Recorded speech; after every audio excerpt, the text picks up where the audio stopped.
When was the last time you said or gave this answer when you were asked, how are you today? And you said, I'm fine. I'm good. Where deep down, you're not fine. You're not good. You're just the complete opposite. And what the heck is I'm fine anywho? It means nothing. It's a polite wave with a hand. I don't want to bother you with my problems. Your problems are not my problems, or vice versa. So today it's all about three strategies on how to support each other during uncertain times. And I am Heike Yates, the creator of Pursue Your Spark. And I'm here to share my three strategies on how to support each other during these tough times and help each other be supportive, be there for each other, and be honest. So, but what happens if you're fine and you're really not fine? Does the other person care? They can't at this point care because they don't know. They're thinking everything is fine. You will not know how the other person feels because they haven't shared it with you. They gave the generic, yeah, I'm fine. Yeah. And right now we're having so many problems. We have COVID. We're just in the midst of our elections. And it's just unbelievable how stressed everybody is. And we're not fine. Now, just this morning, I went for my run and I see this woman that walks every day when I walk on Wednesday morning during the same time. And I recognize her now because she usually walks to the side. She turns her head. She's older. She doesn't have a mask, or she put her hands in front. And so we've been starting to wave to each other. And to this morning, I said, all right, I'm going to ask her how she is. I said, good morning. How are you? And she says, fine. And I say, good.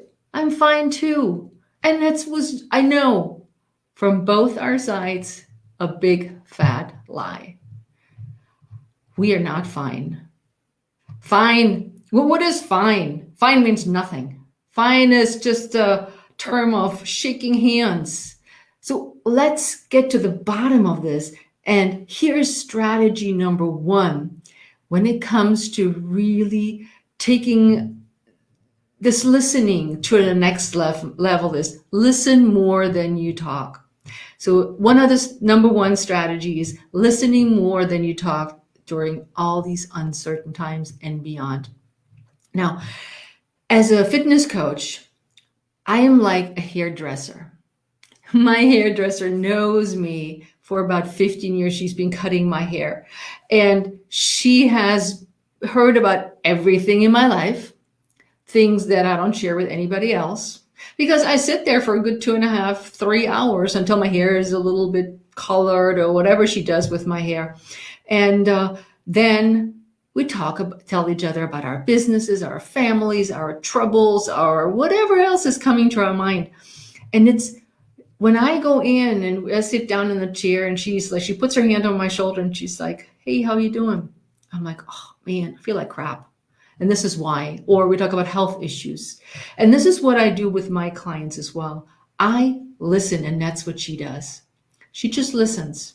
She lets me talk. She nods. And then she does whatever she does. But she's not preparing to give an answer at the time when I'm speaking. She is just listening.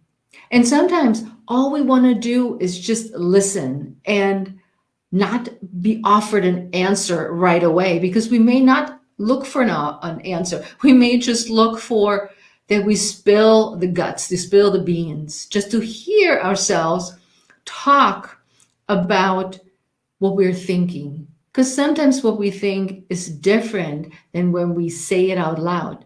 And you're wondering, you're going like, wow, is this really what I thought? It doesn't sound right.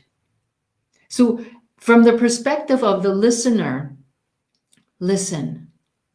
Don't right away think about what your answer is.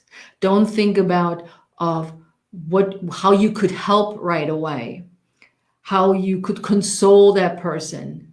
I think many of us are really good at solving our own problems, and we sometimes just need to hear ourselves say it out loud. So this is tip number one: listen more than you speak. Number two is don't make it about yourself. That means that when somebody offers you what's on their mind, don't instantly go, oh yeah, you know what?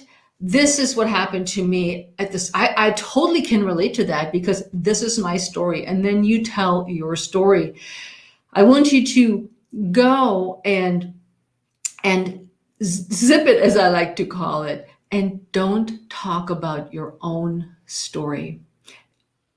Don't tell her or him the advice you're going to give or how you can relate with another story or for somebody else's story that you've heard. Listen to what the person's troubles are. Listen to the whole story. Sometimes it takes a while for the story to come out. And when you think about that, all somebody may want is just to share what's on their mind right now. They don't need anything else. They may need a nod, a hand on the shoulder, or like, oh yeah, I hear you. And that's number two. Don't make it about yourself. Join me on the Pursue Your Spark podcast if you like more of those tips and strategies, and join me for the interviews with my incredible guests so you know that you're not alone right now and ever by joining the podcast. It's on Apple and anywhere you're listening, and join me there. And now step number three, don't give the magic formula. Yep, don't give the advice that you're like, you know, I can totally relate to the situation, and this is what I did. And we're all so quick to help. I get it. I have to catch myself too, not to say, you know what? Yep. No, zip it and let the person tell you what's bothering them. Let them share their story. And if they ask for specific advice, give it to them. When I went through my speaker coaching and I learned how to give speeches, how to be on a stage, one of the things we learned first off was do not give unsolicited advice.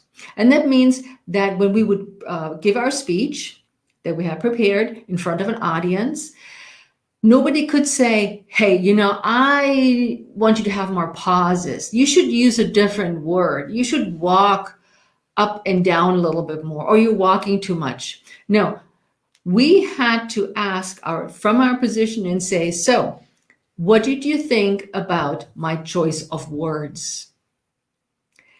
And that specific person that was asked about a specific topic was able to answer only that topic, which is tough because we all want to help.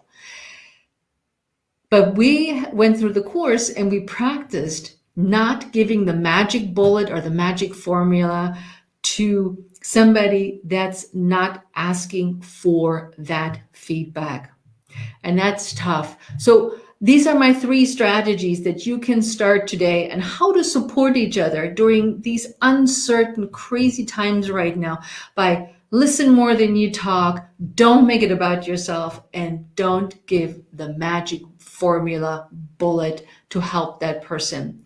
But be there, listen, be available, be supportive, and I'll see you next week on Wednesday. And if you like these strategies I shared with you today, join me next time right here, and I'll see you next time.